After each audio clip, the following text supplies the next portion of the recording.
The door opened at my parents' house and I forgot how to breathe. I had expected a frightened woman in a borrowed dress.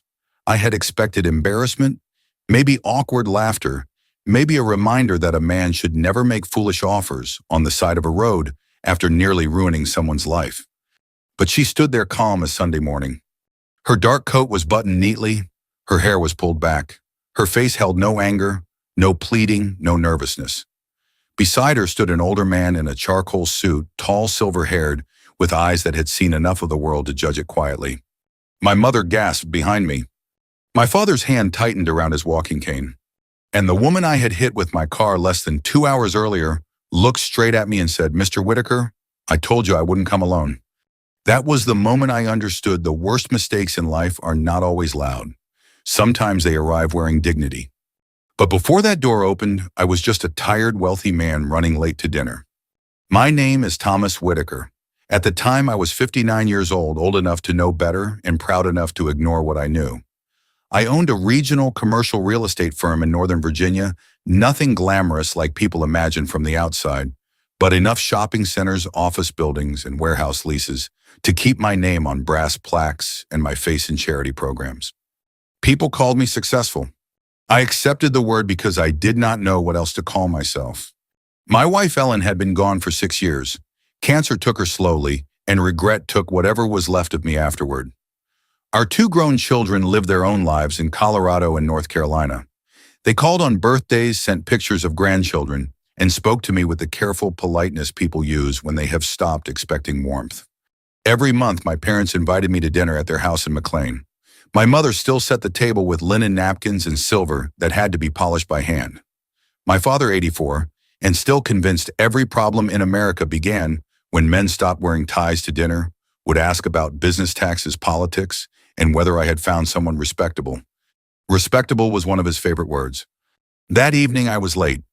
Rain had fallen earlier, leaving the roads shiny beneath the streetlights.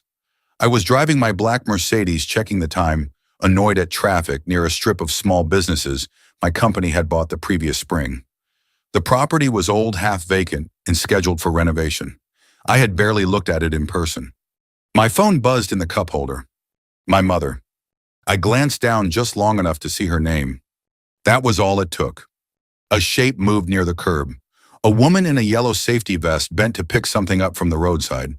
I slammed the brake, but the car slid just enough to clip her hip. She fell hard onto the wet pavement, her bucket rolling into the gutter. For one terrible second, everything went silent. Then I was out of the car, my knees stiff, my heart beating in my throat. Ma'am, don't move. I'm calling 911. She pushed herself onto one elbow. I'm all right. You are not all right, I snapped, more from fear than anger. You were just hit by a car. She looked at me calm, despite the rainwater soaking one sleeve of her gray workshirt. She was younger than me, maybe early 40s, though there was a steadiness in her face that made age hard to guess. Not glamorous, not plain either, just real in a way I was not used to noticing. I said I'm all right, she repeated. I called anyway. The dispatcher told me to keep her still until the paramedics arrived. A couple from the laundromat came out and stood nearby, whispering. The woman's bucket lay on its side, filled with broken glass, cigarette butts, and muddy leaves. Only then did I notice the name stitched on her vest, Harbor Janitorial Services. My property manager had hired that company to clean the common areas until demolition began. I own this property, I said, as if that explained something. She gave me a dry look. Then maybe you should tell someone the lights by the curb don't work. That struck harder than it should have. The ambulance arrived. The paramedics checked her carefully. No broken bones, they thought. Bruising, maybe a sprained wrist. They still wanted her examined at urgent care. I insisted on paying. I'll cover the medical bills, I said. Lost wages too, whatever you need. She sat on the bumper of the ambulance, a blanket around her shoulders. I don't need a payoff. It's not a payoff. It sounds like one. I pulled out my wallet, then stopped because even I could see how ugly that looked. A rich man standing in the rain trying to turn guilt into a transaction. What do you need then, I asked. She looked toward the dark storefronts behind me. A decent job. I almost laughed, not because it was funny, but because I did not know how to answer something so direct. A job? Yes. What kind? One where people don't act like I'm invisible until they almost run me over. Her words landed cleanly, no shouting, no drama, just truth. I should have apologized properly right then. I should have given her my card, asked for her name, and followed through like a decent man. Instead, I did what men like me sometimes do when shame makes us uncomfortable. I made a joke. My parents are waiting for me at dinner, I said. They've spent 6 years trying to marry me off to every widow in 3 counties. You want a job? Come with me and pretend to be my fiancée for one evening. That might be the hardest work available tonight. The paramedic stared at me. The woman stared at me too. The second the words left my mouth, I regretted them. I'm sorry, I said quickly. That was inappropriate. But she did not look offended. She looked interested, which somehow made it worse. What's the job, she asked. I frowned. The job. You asked me to pretend. That's work, isn't it? I rubbed my forehead, rain dripping from my hairline. I wasn't serious. You said you needed help. I said something foolish. That happens. For the first time, there was the faintest hint of amusement in her eyes. The paramedic finished wrapping her wrist. Ma'am, you still need to get checked. I will, she said. Then to me, what time is dinner? I should have stopped it. Any reasonable man would have. 7:30, I said. Address him. I gave it before I could think better of it. Then she said the sentence that should have warned me. I'll come, but I won't come alone. I assumed she meant a friend, maybe someone for safety, maybe a sister. Honestly, I did not think about it much. I was too busy feeling relieved that she was alive and not screaming suing or lying broken under my front bumper. What's your name, I asked. Clara, she said. Clara Bennett. I handed her my business card. Thomas Whitaker. She glanced at the card, then at the building behind me. Yes, she said softly. I know. Something about the way she said it made me uneasy. But my phone buzzed again. My mother. The ambulance lights flashed red across the wet pavement. The whole scene had become too embarrassing to stand in any longer. I'll make this right, I told Clara. She looked up at me from beneath the blanket. Then start by seeing people before you hit them. I had no answer. I drove to my parents' house with damp cuffs, shaking hands in the foolish belief that I was still in control of the evening. I did not know Clara Bennett had already seen through me. I did not know the man she would bring to dinner had every reason to remember my family name.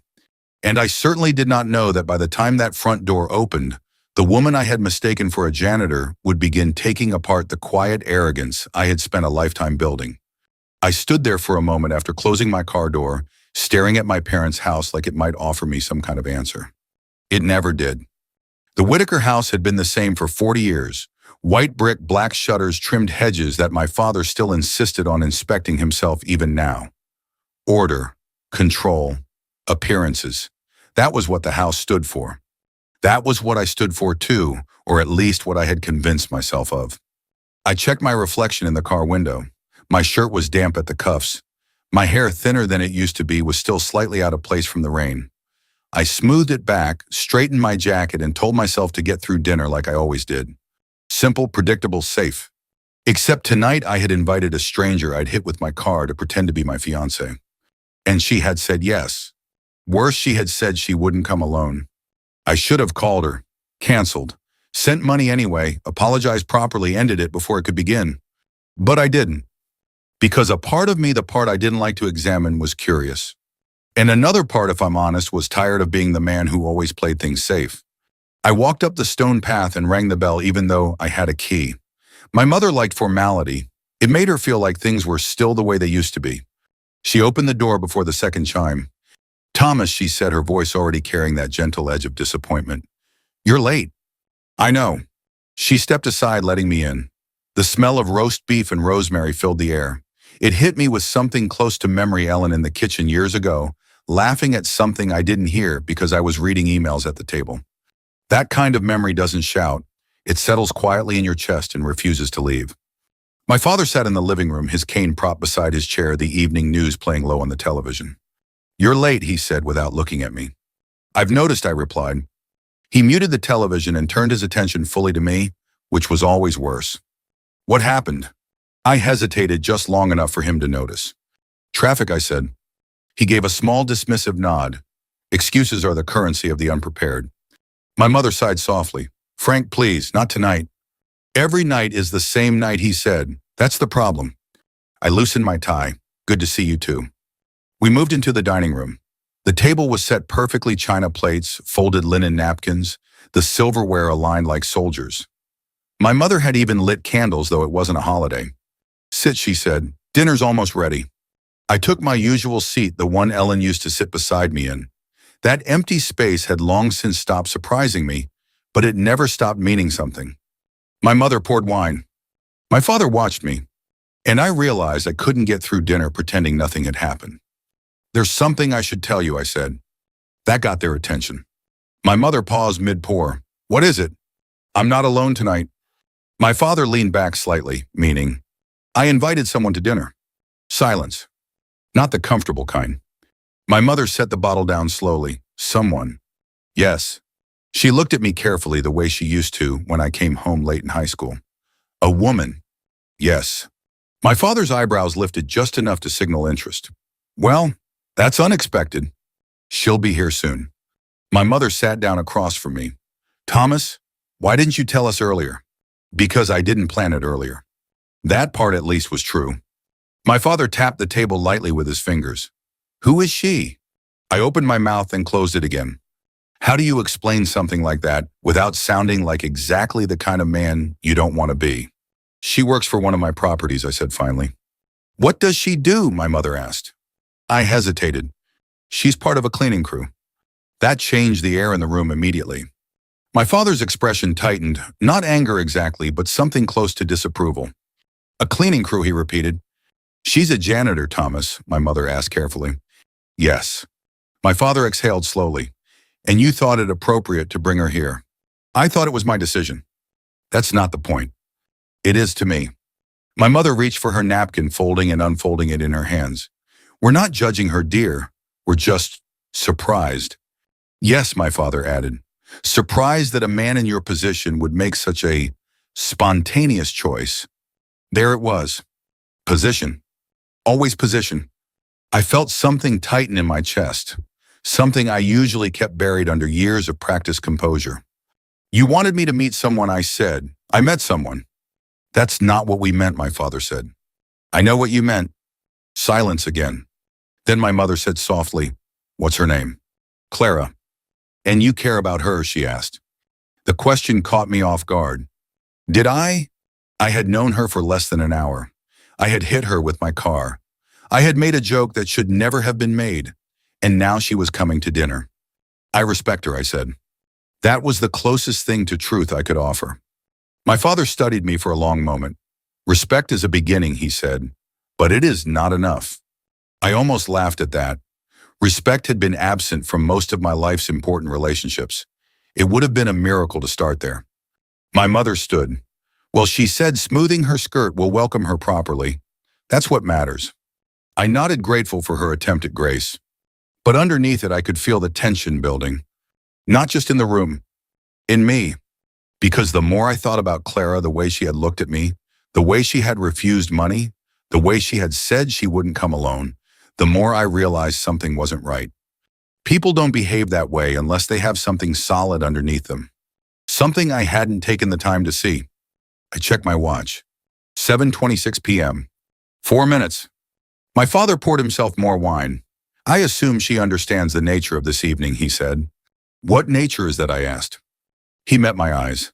"That she is entering a family with standards." I held his gaze. "She's entering a house for dinner." "For you, perhaps," he said. "For us, it is more than that." I didn't answer. Because for the first time in a long while, I wasn't entirely sure what I had brought into this house, or whether I had any right to it. The clock on the wall ticked louder than usual. 7:29 p.m. My mother moved toward the front hallway, adjusting a vase that didn't need adjusting. My father remained seated, composed, waiting. And I stood there in the middle of the room, a man who had spent his life believing he understood how things worked, only to realize in the span of one rainy evening that I might not understand people at all. The doorbell rang. No one spoke. I walked to the door, each step heavier than the last. For the first time that night, I felt something I hadn't felt in years. Not annoyance, not control, not even guilt. Uncertainty. I reached for the handle. And as my hand closed around it, I remembered her words. "I won't come alone." I opened the door. And everything I thought I was managing quietly began to fall apart. Clara Bennett stood on my parents' front porch as if she had been expected all along. That was the first thing that struck me. Not her clothes, though they were nothing like what I had imagined. Not expensive exactly, but chosen with care.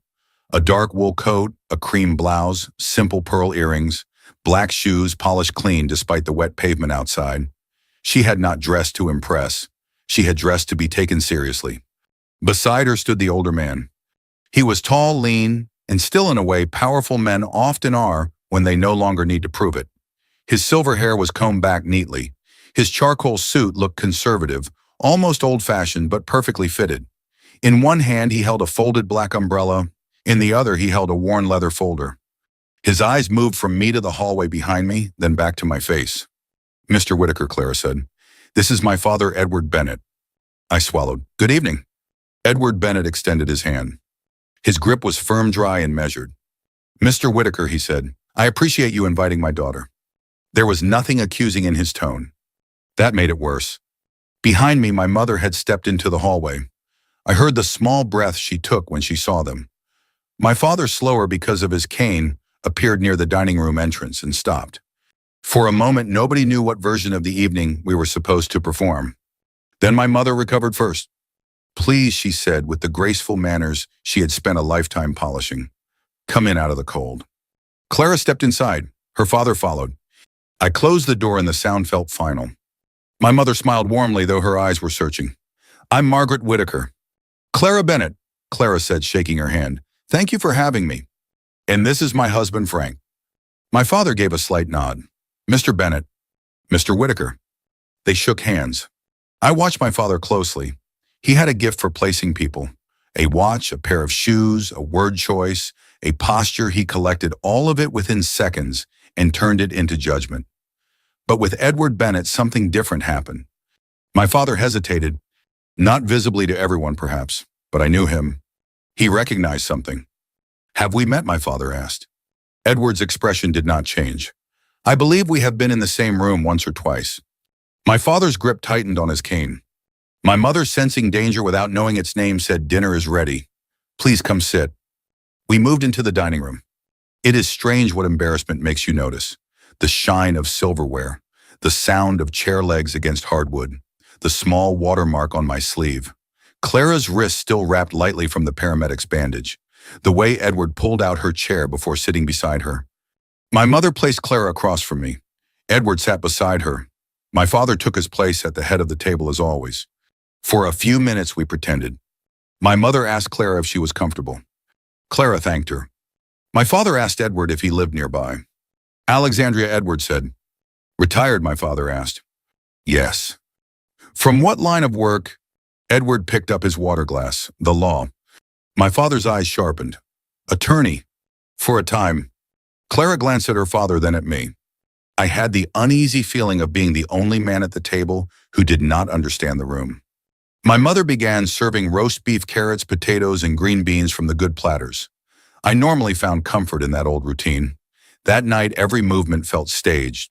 "So Clara," my mother said carefully, "Thomas tells us you work at one of his properties." Clara looked at me. Not angrily, just directly. "I do," she said. "What kind of work do you do?" "I clean the common areas for harbor janitorial services. Mostly evenings. Trash sidewalks, windows when needed." My father lowered his fork.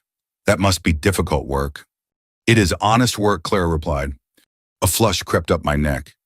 My father gave a small nod as if he approved of the answer, but not the circumstance. "And before that," he asked. Clara paused. I saw in that tiny pause a door she had not decided whether to open. "I worked in operations for a healthcare nonprofit," she said. "Before that, program management.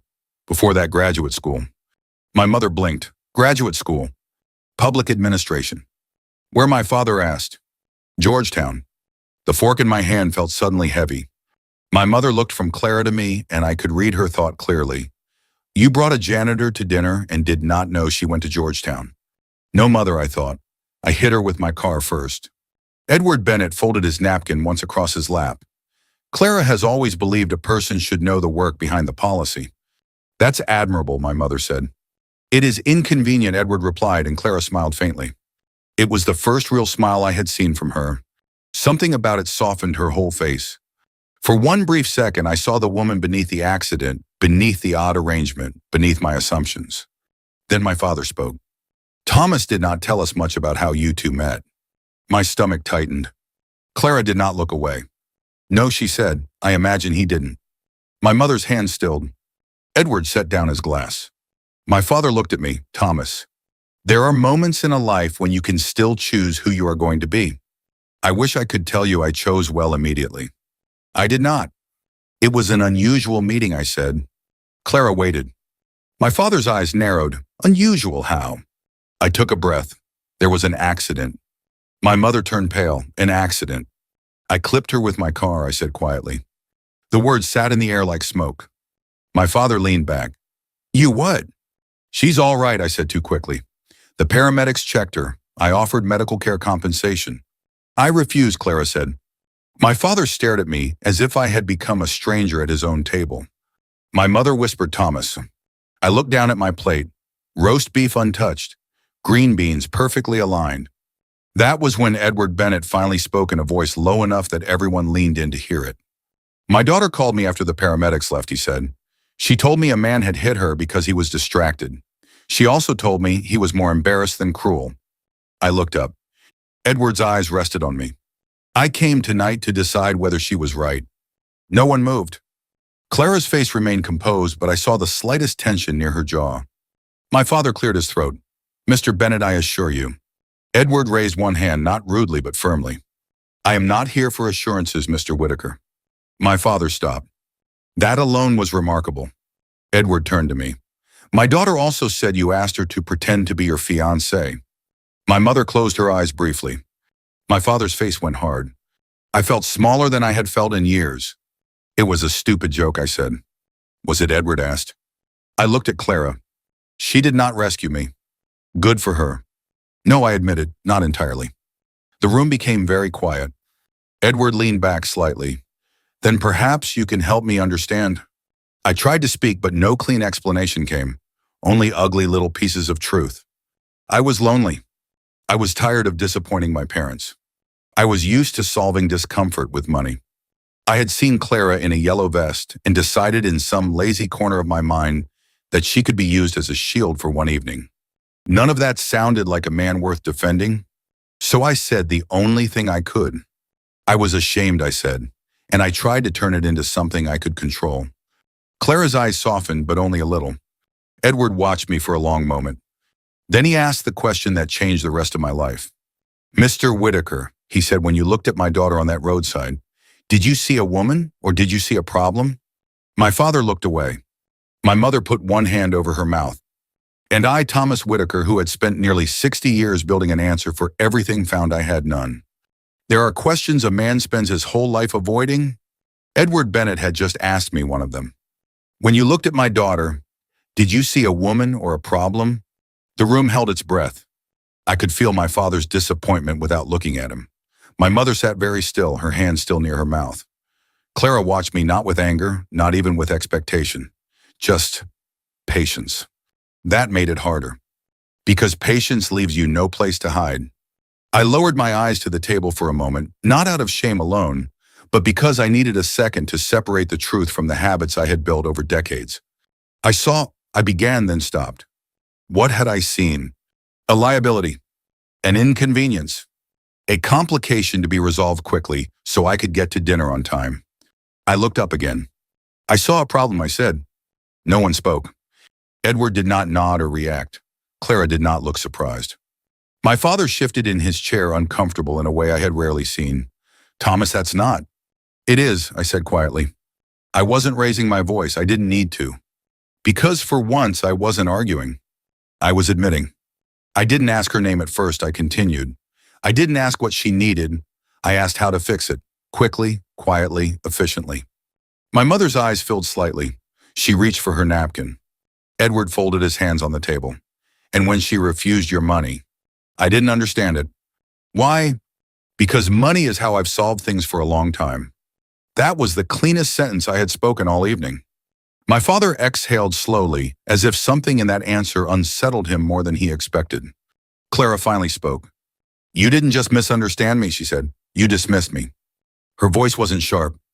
It didn't need to be. I know, I said. She tilted her head slightly. Do you? Yes. How? No. I took a breath. Because I've done it before, I said. That surprised even me. The words hadn't been planned. They had simply arrived. With employees, I continued. With tenants, sometimes with my own family. My mother looked down at her plate. My father said nothing. I leaned back slightly, feeling something shift inside me, not breaking exactly, but loosening. I've spent years looking at people in terms of outcomes, I said. What they can do, what they cost, what they solve. Edward's eyes remained steady on mine. And what do you think that has cost you? I almost smiled at that. More than I realized. Silence settled over the table again, but this time it wasn't tense. It was reflective. My mother finally spoke, her voice softer than before. Clara, you said you worked in operations before. Healthcare, wasn't it? Clara nodded, yes. Why did you leave? Clara rested her hands lightly on the edge of the table, because I stopped recognizing the work. What do you mean, my mother asked. We were supposed to help people, Clara said, but over time it became more about numbers, reports, funding cycles. We talked about patients like they were categories instead of people. Edward added quietly, she resigned rather than sign off on a program she believed would harm more than help. My father looked up. That must have been difficult. It was necessary, Clara said. I studied her. The calmness I had noticed earlier wasn't passive. It was chosen, built. You chose to take a janitorial job after that, I asked. Yes. Why? Because I wanted to remember what work feels like when it's honest. I frowned slightly. You think other work isn't honest? I think it's easy to forget who you're working for, she said. That landed. Not as an accusation, as a mirror. Edward leaned back in his chair. There is a difference, Mr. Whitaker, between managing outcomes and understanding people. I'm starting to see that, I said. My father cleared his throat. Well, in business, outcomes matter. They do, Edward agreed. But when outcomes become the only measure, people become invisible. The word hung there. Invisible. Clara had used it earlier, standing in the rain. One where people don't act like I'm invisible. I felt a quiet pressure in my chest. I didn't see you, I said to her. She met my eyes. No. I saw the vest, the job, the situation, and I made a decision based on that. Yes. And when you asked for a job, you thought I was trying to get something from you, she said. I thought you were being practical. And when you asked me to pretend, I looked down again just for a second. I thought I could turn an uncomfortable situation into something useful. For you, she said. Yes. There it was. Plain, unprotected. For a moment, no one spoke. Then Clara said something I did not expect. At least you're honest about it now. I looked up. That doesn't fix it, she added, but it's a place to start. My mother let out a small breath as if she had been holding it all evening. My father shifted again, his grip on the cane loosening slightly. Edward nodded once. Truth is rarely comfortable, but it is necessary. We returned to dinner slowly after that, not to avoid the conversation, but to let it settle. My mother asked Clara about Georgetown. Clara answered. My father asked Edward about his years in law. Edward spoke carefully, revealing little but enough to show depth. And I sat there listening more than I had in years. Really listening. Not waiting to respond. Not calculating. Just hearing. At one point, my mother said Thomas has always been very capable. Clara glanced at me. I can see that. But sometimes, my mother added gently, he forgets to slow down. Clara gave a small nod. That happens. I almost smiled. Because for the first time that night, I didn't feel like I was being judged. I felt like I was being understood. And strangely, that felt heavier. After a while, the plates were cleared. The candles had burned lower. The room felt warmer, less formal. But something important had already happened. Not dramatic. Not loud. Just a quiet shift in how I saw the people sitting across from me. And how I saw myself. As Clara stood to leave, she adjusted the light bandage on her wrist. Thank you for dinner, she said. My mother stood quickly. It was our pleasure. My father nodded. Miss Bennett. Edward rose beside his daughter. I stood as well. Clara, I said. She paused. Yes or no one. I owe you an apology. She studied me for a moment. For hitting you, she asked. For more than that, I said. She considered it. Then she said quietly, "You're starting to understand why." And that I realized was the beginning of something I hadn't expected when I got behind the wheel that night. Not redemption, not yet, but recognition. People think change comes in loud moments. It doesn't. It comes quietly like a shift in how you listen. After Clara said you're starting to understand why something settled inside me, not relief, not forgiveness, just awareness. We didn't end dinner right away. My mother insisted on coffee. That in our house was how difficult evenings softened into something manageable. We moved into the living room. The fire had already been lit. My mother always prepared for it this time of year. The glow of it changed everything.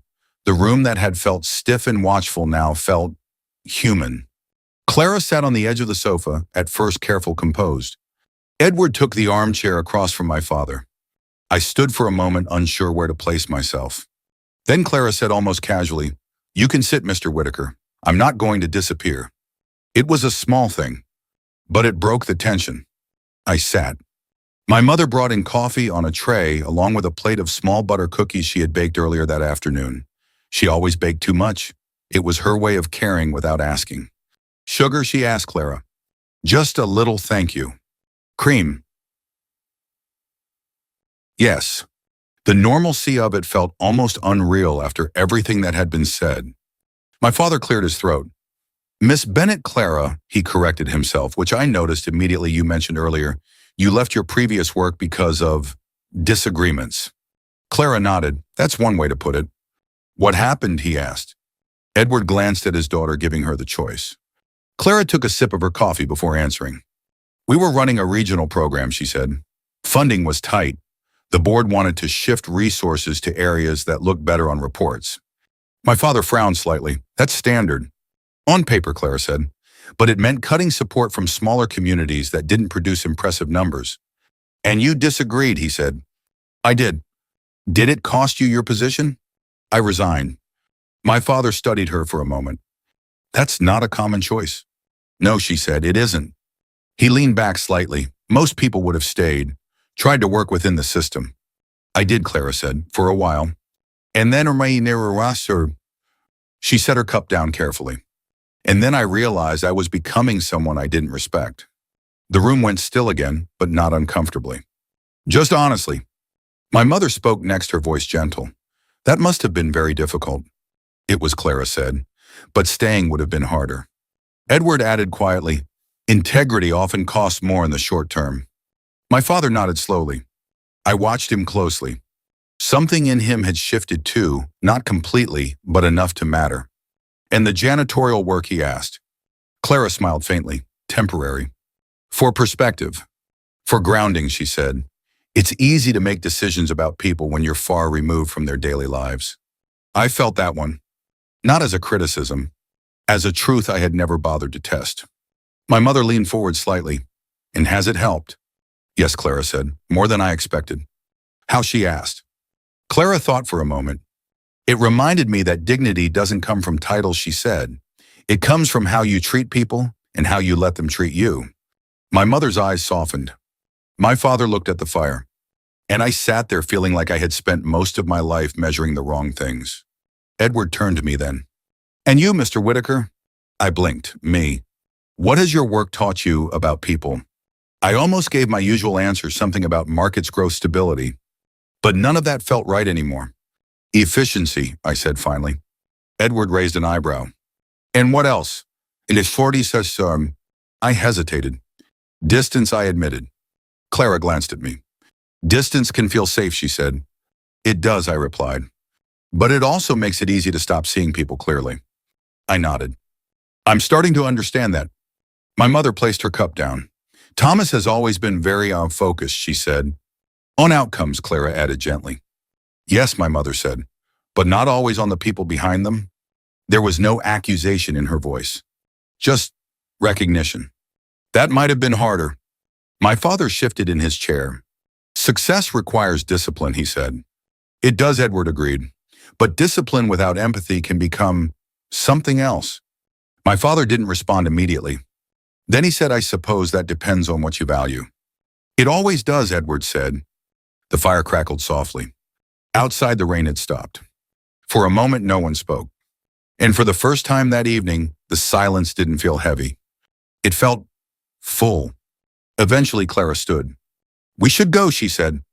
My mother stood as well, already. "It's been a long day." That was an understatement. Edward rose beside her. My father pushed himself up slowly with his cane. I stood too. We moved toward the front door together. My mother wrapped Clara in a brief, warm embrace, something she rarely did with new people. "Thank you for coming," she said. Clara smiled. "Thank you for having me." My father extended his hand to Edward again. "Mr. Bennett," he said.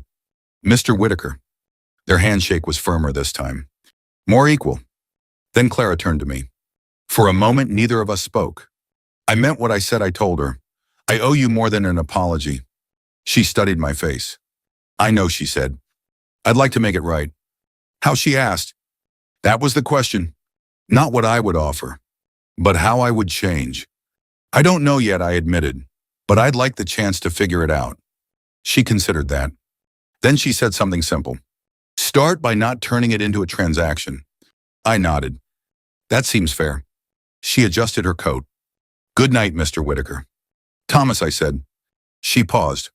"Good night, Thomas." Edward gave me one last look, not unfriendly, not approving either. Just measured. Then they stepped out into the night. I stood in the doorway longer than necessary, watching their car pull away. Behind me, my mother said quietly, "She's remarkable." "Yes," I said. My father added, "And you underestimated her." "Yes." He tapped his cane lightly against the floor. "You do that more than you think." I closed the door slowly. "I know," I said. And for the first time in a long while, I meant it. Because that dinner hadn't just changed how I saw Clara Bennett. It had changed how I saw the quiet habits that had shaped my entire life. And I wasn't sure I could go back to not seeing them. The next morning, I woke earlier than usual. No alarm, no urgent meeting, no reason that would have made sense to the man I had been just a day before. But something had shifted. The house felt different, not physically, but in the way silence sits with you when your mind refuses to go back to sleep. I stood in the kitchen staring at the coffee machine longer than necessary, replaying the evening in pieces. Clara's voice, Edward's question, my father's silence. And the part that stayed with me the most? Start by not turning it into a transaction. That line followed me into the office. I arrived before most of the staff, something I hadn't done in years. My assistant looked surprised when I walked past her desk with a simple "good morning" instead of my usual quick nod and a list of instructions. Inside my office, the view was the same glass steel, a clean stretch of highway cutting through the city, but it didn't feel the same. I sat down, opened my laptop, and pulled up the file for the property where I had hit Clara. Harbor Janitorial Services. I clicked through the contract. Temporary, low-cost, minimal oversight. Exactly the kind of arrangement I preferred. Efficient. Distant. I stared at the screen for a long moment, then picked up the phone. "Call Harbor Janitorial," I told my assistant. "I want to speak with whoever manages their local crews." There was a pause. "Is there a problem?" "Yes," I said, "but not the kind you think." While I waited, I found myself looking at the schedule for the week. Meetings, approvals, numbers, everything neatly arranged, everything predictable. For years, that had been enough. Now it felt incomplete. The call connected. "This is Daniel Reyes, Operations Manager," a voice said. "Mr. Reyes, this is Thomas Whitaker. I own the Ridgeview property." "Yes, sir. Is there an issue with the service?" "There is," I said, "but I'd like to discuss it in person." Another pause. "Of course. And I'd also like to speak with one of your employees, Clara Bennett." There was a longer pause this time. "I can arrange that," he said carefully. "Thank you." I hung up and sat back. This wasn't a solution. It wasn't even a plan. It was just a step. That afternoon, I drove back to the same property. In daylight, it looked worse than I remembered. Faded signage, cracked pavement, a place waiting to be turned into something more profitable. Or something more considered. Clara was there. Same vest, same steady posture, same quiet focus as she worked along the sidewalk. For a moment, I stayed in the car. Not because I didn't want to face her, because I wasn't sure how to do it differently. Then I stepped out. She noticed me before I spoke. "You're not hitting anything today, are you?" she asked without looking up. No, I said, I'm walking. That earned a small smile. Good start. Daniel Reyes approached from the building entrance, introducing himself. We spoke briefly about contracts, lighting, safety, things I should have cared about long before. Then he excused himself, leaving Clara and me alone. For a moment, neither of us spoke. I meant what I said last night, I told her. I know, she said. I don't want to fix this with money. Good. I want to do it properly. She leaned on her broom, slightly studying me. What does that mean to you, she asked. I hesitated. Better working conditions, proper lighting, safer equipment, a review of the contract. She nodded slowly. That's a start. And I added I'd like to offer you a position. Her expression didn't change. What kind of position? Operations. Something closer to what you were doing before? Real responsibility. She was quiet for a long moment. And why me, she asked. Because you're qualified. That's not the whole answer. No, I admitted, it isn't. She waited. Because I trust your judgment, I said, and I need someone who sees what I've been missing. She crossed her arms lightly. And what have you been missing? People, I said. That seemed to land. But she didn't accept right away. I won't be a project, she said. You won't be. I won't be there to make you feel better about yourself. I know. And I won't accept anything that compromises what I walked away from before. I wouldn't ask you to. She studied me carefully. Then she said, I'll think about it. That was more than I expected. Over the next few weeks, things changed slowly. Not dramatically. Not perfectly. But noticeably. Clara accepted the position with conditions. Clear ones. Respect, transparency, independence. And she kept them. At work, she was direct, thoughtful, and unwilling to let things slide just because they had always been done that way. At first, it unsettled people, including me. But over time, it became something else. Valuable. We didn't rush anything beyond that. No sudden friendship, no forced closeness. Just conversations. Real ones. Sometimes about work, sometimes about nothing important at all. I found myself listening more, interrupting less. Noticing things I had ignored for years, how people spoke when they felt heard, how small changes affected entire teams, how dignity showed up in quiet ways. At home, things shifted too. I called my son without checking the time first. I asked my daughter about her life and listened to the full answer. I visited my parents without waiting for an invitation. My father still had his opinions. My mother still set the table with the same care. But something in me had changed the way I sat at that table. One evening, a few weeks later, Clara and I stayed late at the office reviewing a proposal. You're different, she said suddenly. I looked up, in a good way. She considered it. In a real way. I leaned back in my chair. That's new. Yes, she said, it is. I nodded. I didn't realize how much I was managing instead of living. That happens, she said. You seem to say that a lot. Because it does. We sat in comfortable silence for a moment. Then she added, you're not the man I met on the roadside anymore. I let that settle. Good, I said. Yes, she replied, good. And for the first time since that night, I felt something I hadn't expected to feel. Not relief, not pride, something quieter, something steadier. Like I was finally beginning to understand the difference between fixing a problem and becoming someone better because of it. About a month after that night, I found myself standing in the same hallway, hand resting on the same brass doorknob. Only this time, I wasn't afraid of what might be standing on the other side. Thomas, my mother, called from the kitchen. They'll be here any minute. I know, I said. My father sat in his usual chair, though he had traded the evening news for a book he wasn't really reading. He glanced at me over his glasses. You invited them, he said. Try not to interrogate them this time. I almost smiled. I'll do my best. He nodded once. Good. That was as close to approval as my father had ever come without saying the word. The house felt different. Not because anything had changed in the furniture or the walls, but because I had. I wasn't hosting a performance tonight. I wasn't trying to prove anything. I had invited Clara and her father back because I wanted them there.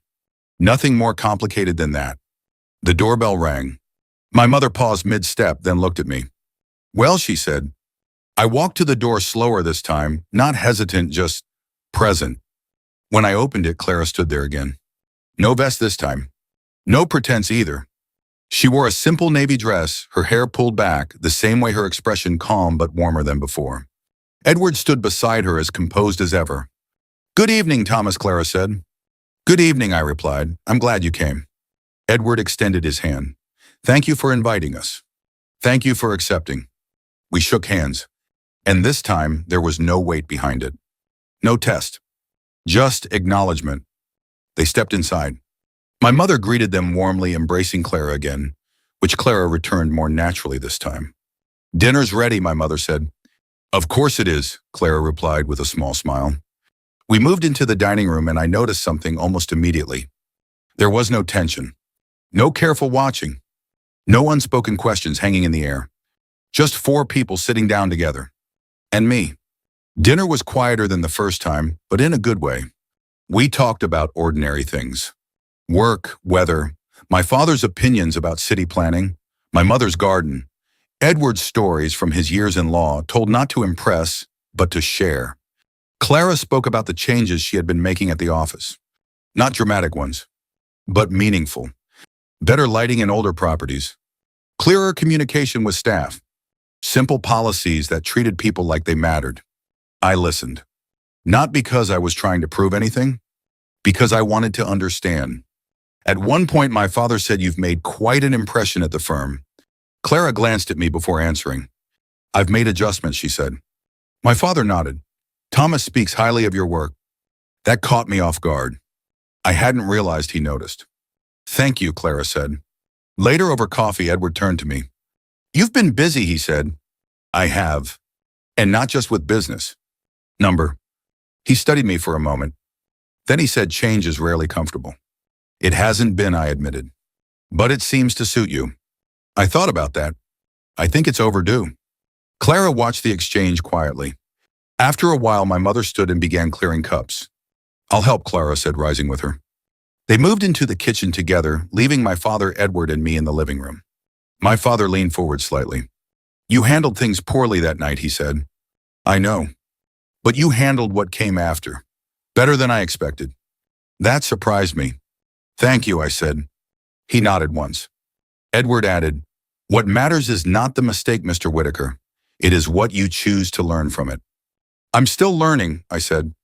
"Good," he replied. "That means you're still paying attention." We sat in comfortable silence after that. Not forced. Not careful. Just quiet. When Clara returned, she glanced at me. "Walk me out," she asked.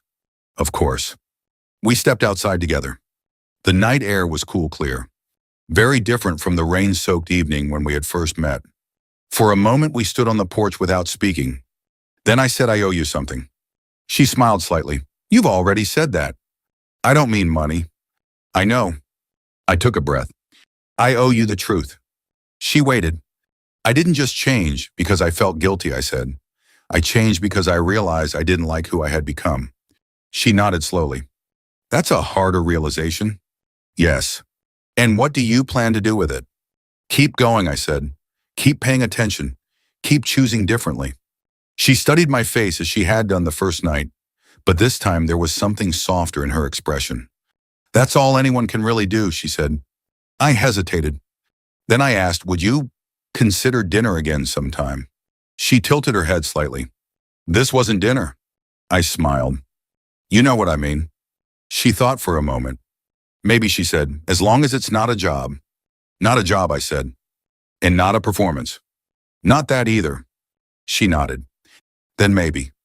Edward stepped out behind her. "Ready?" he asked. She turned back to me once more. "Good night, Thomas." "Good night, Clara." They walked to their car. I watched them go, not with uncertainty this time, but with something steadier. Something earned. When I went back inside, my mother was already straightening the table. My father sat quietly, his book closed. "It went well," my mother said. "Yes," I replied. My father looked at me. "You opened the right door this time." I nodded. "I think I did." Later that night, alone in my house, I stood by the window and thought about everything that had changed. Not in my business. Not in my schedule. In me. I had spent years believing success was about control. About outcomes. About staying ahead of problems. But that night on the roadside and everything that followed had taught me something I should have learned much earlier. People are not problems to solve. They are lives to understand. And sometimes the greatest thing someone can give you is the chance to see that clearly. If this story stayed with you, even in a small way, take a moment to think about the last time you truly saw someone, not for what they could do for you, but for who they are. And if you believe stories like this still matter, quiet ones, honest ones, you're always welcome to come back and sit with me again.